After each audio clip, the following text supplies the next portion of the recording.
오늘 새벽에 우리에게 주시는 하나님의 말씀은 사무엘상 19장 1절에서 12절입니다. 구약 성경 441면에 있는 사무엘상 19장 1절에서 12절입니다. 사무엘상 19장 1절부터 한 절씩 교독하겠습니다. 사울이 그의 아들 요나단과 그의 모든 신하에게 다윗을 죽이라 말하였더니 사울의 아들 요나단이 다윗을 심히 좋아하므로 그가 다윗에게 말하여 이르되 내 아버지 사울이 너를 죽이기를 꾀하시느니라. 그러므로 이제 청하노니 아침에 조심하여 은밀한 곳에 숨어 있으라.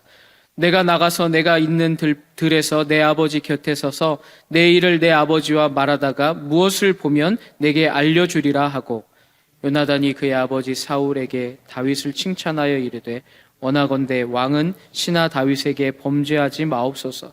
그는 왕께 득죄하지 아니하였고 그가 왕께 행한 일은 심히 선함이니이다. 그가 자기 생명을 아끼지 아니하고 블레셋 사람을 죽였고 여호와께서는 온 이스라엘을 위하여 큰 구원을 이루셨으므로 왕이 이를 보고 기뻐하셨거늘 어찌 까닭 없이 다윗을 죽여 무죄한 피를 흘려 범죄하려 하시나이까. 사울이 요나단의 말을 듣고 맹세하되 여호와께서 살아계심을 두고 맹세하거니와 그가 죽임을 당하지 아니하리라. 요나단이 다윗을 불러 그 모든 일을 그에게 알리고 요나단이 그를 사울에게로 인도하니 그가 사울 앞에 전과 같이 있었더라. 전쟁이 다시 있으므로 다윗이 나가서 블레셋 사람들과 싸워 그들을 크게 쳐 죽이매 그들이 그 앞에서 도망하니라. 사울이 손에 단창을 가지고 그의 집에 앉았을 때에 여호와께서 부리시는 악령이 사울에게 접하였으므로 다윗이 손으로 수금을 탈 때에 사울이 벽에 박으려 하였으나 그는 사울의 앞을 피하고 사울의 창은 벽에 박힌지라. 다윗이 그 밤에 도피하매 사울이 전령들을 다윗의 집에 보내어 그를 지키다가 아침에 그를 죽이게 하려 한지라. 다윗의 아내 미갈이 다윗에게 말하여 이르되 당신이 이 밤에 당신의 생명을 구하지 아니하면 내일에는 죽임을 당하리라 하고 미갈이 다윗을 창에 달아 내림에 그가 피하여 도망하니라. 아멘. 홀로 웃지 못하는 사울이라는 제목으로 하나님 말씀 나누도록 하겠습니다. 사울은 오늘 본문 이전까지는 비밀스럽게 또 거짓된 것으로 포장하여서 다윗을 죽이려 했으나 번번이 실패하고 말았습니다. 그러자 이제는 공개적으로 또 노골적으로 다윗을 죽이겠다라고 말합니다. 바로 얼마 전까지 신하들을 시켜서 다윗에게 아무것도 바라지 않으니 사위가 되라고 했던 사울은 이제는 신하들을 시켜서 다윗을 죽이라고 명령합니다.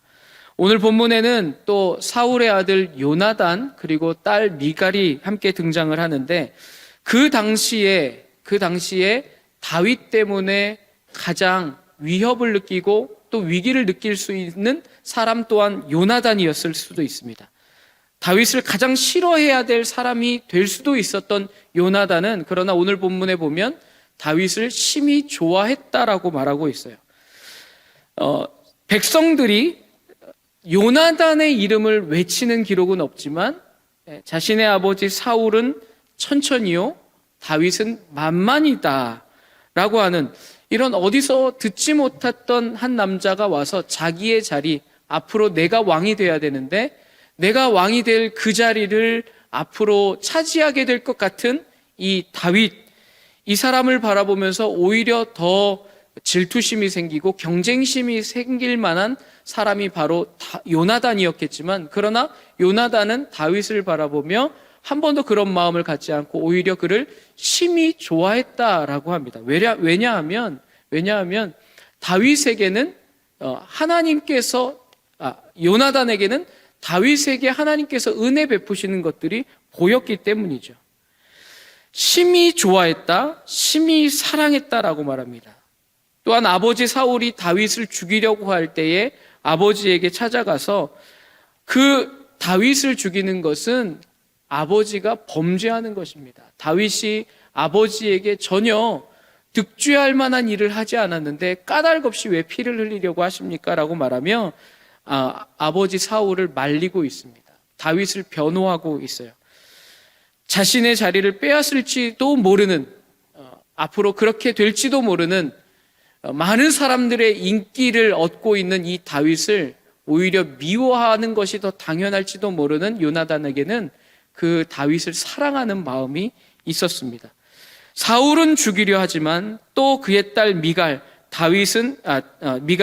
다윗을 도망하도록 돕습니다. 당연히 남편이기 때문에 도망하게 돕는 것이 마땅한 것이지만 사울의 딸 미갈까지 다윗을 돕고 다윗을 도망하게 하는 이 모습들을 성경에서 기록한 것을 보게 되면 지금 모든 가족들과 신하들은 다윗을 돕고 싶고 사랑하고 그가 어떻게 하면 사울로부터 안전하게 될 수 있을까를 고민하는 가운데 유일하게 한 사람 사울만은 다윗을 죽이려고 하고 있습니다. 다윗이 블레셋과 싸우고 돌아올 때에 많은 사람들은 환호를 했지만 오직 사울만은 그러지 못했어요. 웃지 못하고 홀로 이 미움과 증오심으로 점점 커져갔습니다. 오늘 본문을 읽으면서 어떤 설교를 해야 할지 참 고민이 많았습니다. 본문을 보면 여러 많은 설교자들의 설교를 보면 이 본문을 통해서 또 다윗과 요나단의 이 우정에 대해서 설교를 하는 경우들도 있고 또 사울의 미움 때문에 일어난 일들에 대해서 설교를 하기도 합니다. 다윗과 요나단의 진한 우정을 이 본문을 가지고 설교를 해야 될까? 다른 본문에서는 그렇게 할 수도 있겠지만 오늘 본문을 읽어보다 보면 사울이 더욱더 크게 부각이 되고 오히려 사울과 하나님 사이의 모습이 더 드러나 보이는 것을 볼 수가 있게 됩니다. 본문을 읽으면 읽을수록 다윗과 요나단은 뒤로 가고 그리고 사울이 진짜 싸우고 있는 대상이 누구인가가 더 드러나고 있는데 그것이 바로 다름 아닌 하나님이셨습니다. 사울은 자기를 버린 하나님이 다윗을 사랑하니까 다윗을 곤란하게 만드는 거예요. 괴롭히는 거예요. 미워하는 거예요. 왜? 전에는 나를 사랑했던 하나님이 이제 나에게 눈을 돌리지 않고 다윗에게 마음을 쏟고 계시는 것이 더욱 명백하게 보이니까 사울의 마음은 편치가 않았던 것입니다. 모두가 웃을 때 웃지 못했던 것이죠. 사울이 다윗을 죽이고자 하는 마음이 생긴 것은 사울의 죽인 자는 천천히요 다윗은 만만이라는 여인들의 노래부터 시작된 것 같지만 사울의 표적이 다윗처럼 보이겠지만 그러나 한 발자국 조금 살짝 떨어져서 이 본문을 보게 되면 이 싸움은 하나님의 말씀을 저버린 사울과 그로 인해 하나님께 버림받은 사울의 싸움처럼 보이게 되는 것입니다. 하나님과의 싸움이 말도 안 되는 것처럼 보이겠지만 사울은 실제로 하나님과 싸움을 하고 있는 것입니다.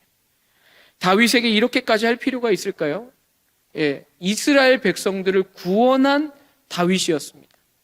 이스라엘 백성들을 큰 싸움 가운데서 건져낸 다윗이고 사울이 원했던 모든 것들을 충성스럽게 했던 다윗을 굳이 미워할 필요가 있었을까요? 다윗을 미워하는 것이 아니라 다윗을 사랑하시는 하나님이 사울에게는 큰 미움의 대상이 되어버렸다라는 것입니다. 심지어 요나단과 딸 미갈도 다윗을 사랑하는데 오로지 한 사람 사울만은 다윗을 미워하는 것이었어요. 종로에서 뺨 맞고 한강에서 눈 흘긴다는 말이 있습니다. 우리가 너무 잘 아는 말인데 이 말은 심리학적인 용어로 전이라고 하기도 하고 또 이 투사라고 쓰이기도 합니다. 어떤 상황이나 사람에게서 느낀 불만이나 화를 다른 데 가서 풀어내는 거예요. 그 사람 실제로 일어난 상황 가운데서는 그것을 해결하지 못하고 그 마음 그대로 끙끙 앓다가 다른 사람에게 풀어내는 그런 우리들의 이 방어기제를 말하고 있는데 실제로는 제대로 자기의 감정을 해소하지 못하고 감정을 풀어내지 못한 채 엉뚱하게 만만하게 자기가 해도 크게 문제되지 않을 것 같은 사람들에게 찾아가서 그 화를 쏟아내고 미움의 대상으로 만들어내서 타겟으로 삼고 그 사람을 곤란하게 만드는 것들을 말하는 말입니다. 하나님과의 틀어진 관계, 깨어진 관계로 인해서 생긴 불안이 사울에게는 있었어요. 그 불만을 애매한 다윗에게 쏟아내고 있는 것입니다. 단순히 다윗에 대한 질투심이 아니라 하나님에 대한 원망, 또 서운함 등을 하나님께는 말하진 못하고 애매한 사람을 잡는 것이죠. 하나님이 사랑하는 사람, 하나님이 인정하는 사람, 하나님이 세우고자 하는 사람 보니까 너무 꼴보기 싫은 거예요. 다윗이 나라를 위해 생명을 걸고 싸우고 이기고 돌아올 때에도 환하게 웃지 못하는 사울, 그것은 왜 그랬습니까? 그것은 바로 사울이 하나님과의 관계가 어그러졌기 때문이에요.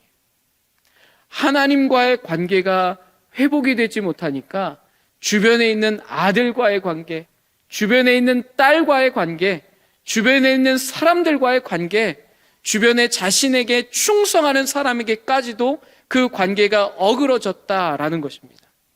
사랑하는 여러분, 우리 그리스도인들의 삶의 핵심은 다른 것이 아닌 하나님과의 관계에 있는 줄로 믿으시기를 바랍니다. 하나님과 나와의 관계가 정상이 되면, 회복이 되면 내 주변에 있는 모든 사람들과의 관계도 그렇게 풀어져 가게 될 줄로 믿습니다.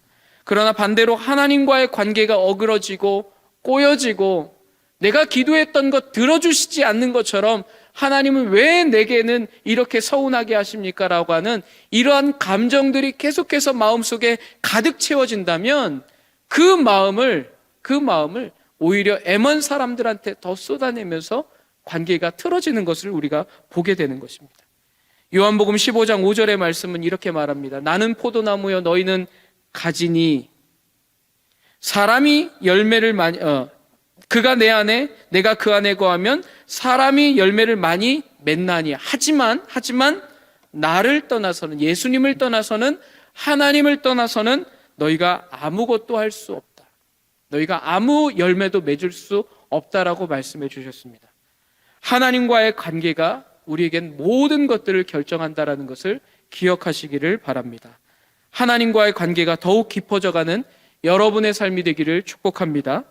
하나님 중심의 삶을 살아가시고 그 말씀 중심으로, 하나님 말씀의 순종함으로 내 뜻과 내 욕망과 내 계획과 나 중심의 말씀이 아니더라도 하나님께서 내게 주신 말씀 앞에 철저하게 순종하는 사람들은 그 순종의 열매가 우리의 삶에 주렁주렁 맺히게 될 줄로 믿습니다.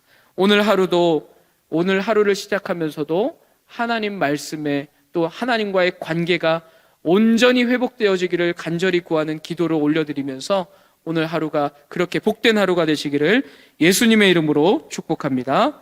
기도하겠습니다. 넘어진 자를 일으키시고 낙담한 자에게 손 내밀어 주셔서 일으켜 주시는 하나님 아버지, 신실하신 하나님을 믿으며 온전한 순종으로 오늘 하루를 살게 하여 주시옵소서. 내 고집과 내 욕망과 내 계획과 나 중심의 삶에 사로잡혀 있지 않게 하시고 나를 향하신 하나님의 소원을 이루어가는 오늘 하루가 되게 하여 주시옵소서. 우리에게 생명 주시고 인도자 되어 주시는 우리 구주 예수님 이름으로 기도드립니다. 아멘.